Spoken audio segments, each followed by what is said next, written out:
Did Joe Manchin just do what I think he did? I think he just threatened not only AOC, but the Progressive Caucus.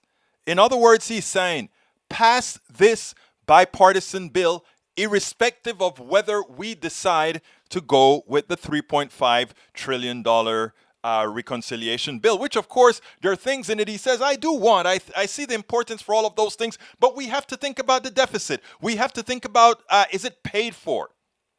I mean, we never talk about whether it's paid for corporations. We never, if it's paid for the rich, the wealthy. It's time for them to do their part. I want you to listen to this, and then let's take it on the other side. First test is whether Republicans and Democrats can work together. Sure. It seems like the second test of democracy is this three-legged race you're in with House liberals, which is, can Democrats agree that this other budget bill is not linked to infrastructure, or can Joe Manchin sign on to a budget reconciliation that Bernie Sanders also agrees with? Well, it's all about compromise. This has been a compromise. We've been working on this for 6 weeks. And we finally come down to the last day or the last hour to get it finished. It takes compromise. You have to trust each other. You have to work. I respect my colleagues who believe something a lot different than I do, and I'm willing to listen and learn. And if we can find that compromise, we'll find it. Alexandria Ocasio-Cortez, leader of one of the leaders of the progressive movement in the House, has said she's got 10 progressives who will block infrastructure unless you over in the Senate pass this budget bill. Well, sometimes maybe you'll have 15 or 20 Republicans that will see a good bill. Maybe there might be 100 Republicans in the House that says, my God, I like this. Guess what? It takes care of my transportation. It's the greatest jobs bill we've ever had. It runs for 5 to 10 years. It gives you total growth each year to try to stimulate the economy. So, you know what? Everybody had that was a Hastert. Remember the Hastert rule? Sure. Only Republicans can vote. That's crazy. I'd take a win whenever I can get it. Yeah. Well, now you're advising Nancy Pelosi. No, I'm not. Now, unfortunately, Brother Manchin is right.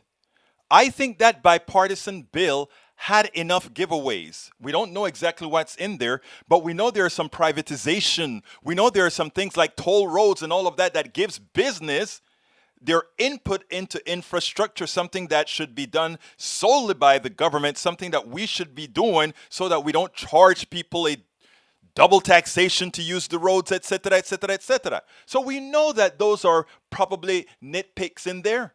And don't be surprised if, in fact, a lot of House Republicans cover any particular progressive that doesn't want this bill.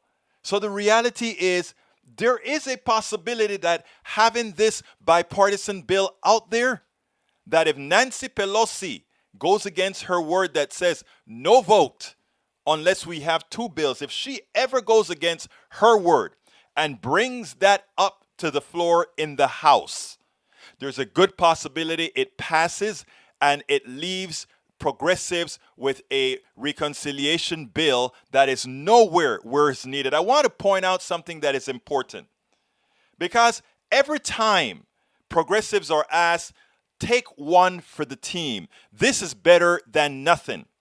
Better than nothing always mean the upper middle class, the upper classes are always taken care of, and we take one so that a few crumbs will fall.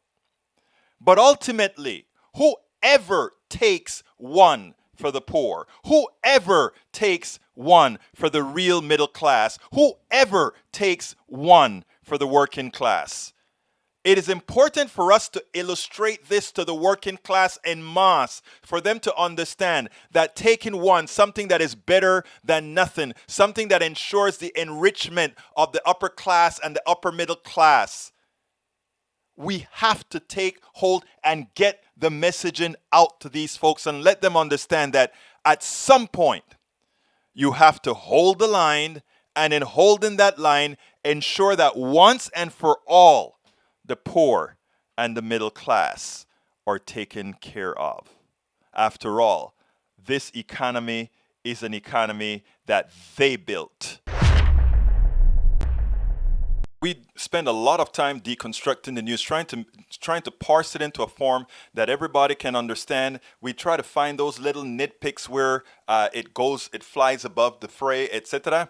If you really like these videos that we do, I want to ask a big favor. Please go ahead. Number one, subscribe to our channel, and number two, please join if you can. Thank you so kindly for watching. Keep watching. Please remember to share. We must populate the entire internet with our progressive message, a message that we know is what most Americans say that they want. So help us, please join.